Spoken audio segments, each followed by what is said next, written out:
On December 5, 2008, the world watched as the Israeli startup Better Place announced it had secured a staggering $850 million in financing, promising to rewrite the future of transportation with a bold network of swappable batteries and a vision of a world free from gasoline-guzzling cars.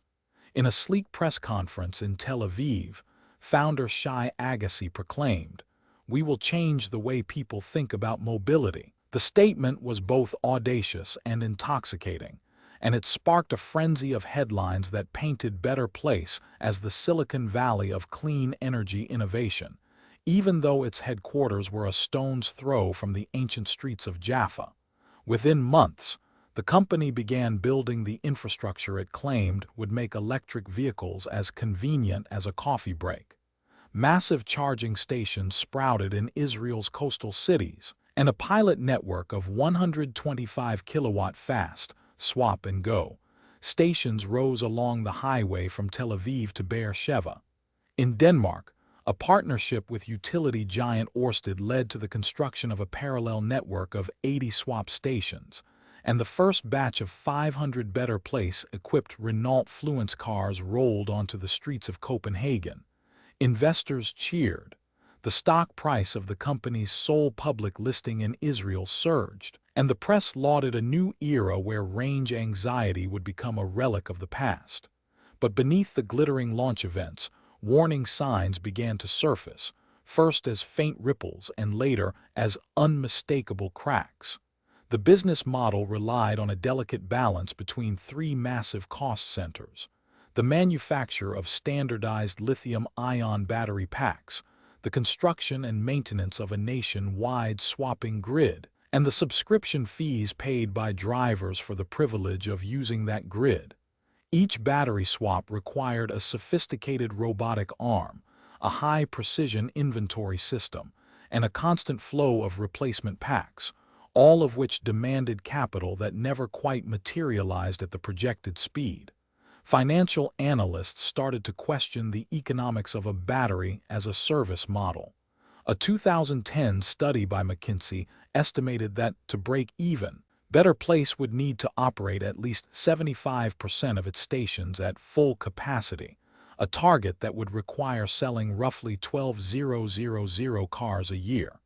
In reality, by the end of 2011, the company had moved fewer than 1,000 vehicles worldwide, a figure that fell far short of the threshold needed to amortize the billions invested in infrastructure.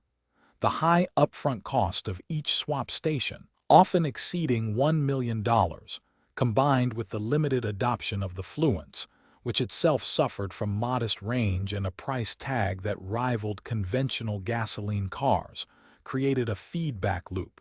Few stations meant few drivers, and few drivers meant no justification for building more stations. The warning signs grew louder when Better Place's cash burn became public. In its 2011 annual report, the company disclosed a monthly outflow of $15 million, funded largely by debt, and the lingering optimism of venture capitalists who believed the market would eventually catch up. Meanwhile, competitors such as Tesla were gaining traction with a different approach, building high-performance electric cars that could charge at home and on fast-charging networks, thereby sidestepping the need for a nationwide swap infrastructure altogether. The market narrative began to shift, and the media that once sang praises now asked probing questions. Was the swap model a dead end or merely a premature experiment? By early 2012, the cracks turned into chasms. In Israel, the government reduced its subsidies for electric vehicles, citing budget constraints and a reassessment of the nation's environmental priorities. The Danish partnership dissolved after Ørsted concluded that the projected utilization rates would never be met, pulling the plug on the European arm of Better Place's vision. In a desperate bid to stay afloat, the company slashed its workforce by 30%, shuttered half of its operational stations, and renegotiated its debt with banks that now demanded stricter covenants. The final blow came on May 26, 2013, when Better Place filed for bankruptcy protection in Israel and announced that it would cease all operations worldwide. The press released a somber headline: "Better Place, the $850 million dream collapses." In the following weeks, the remaining 950 Fluence cars were recalled. The swap stations were left abandoned like relics of a futuristic promise, and investors were left nursing losses that would total more than $500 million. The collapse sent ripples through the clean tech ecosystem, prompting a reevaluation of how aggressively capital should be poured into unproven infrastructure before a market is ready to embrace it. The aftermath of Better Place's downfall offers a mixed legacy.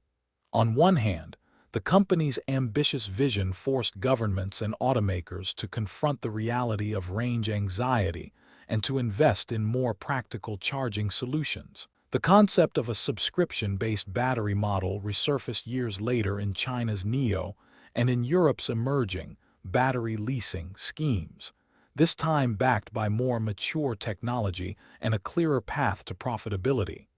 On the other hand, the physical remnants of the swap stations, rusted steel frames in deserted parking lots, stand as cautionary monuments to the perils of overpromising and under-delivering. Former employees speak of a culture that prized boldness over pragmatism, while industry veterans cite Better Place as a case study in the importance of aligning technology rollout with consumer behavior and realistic economics.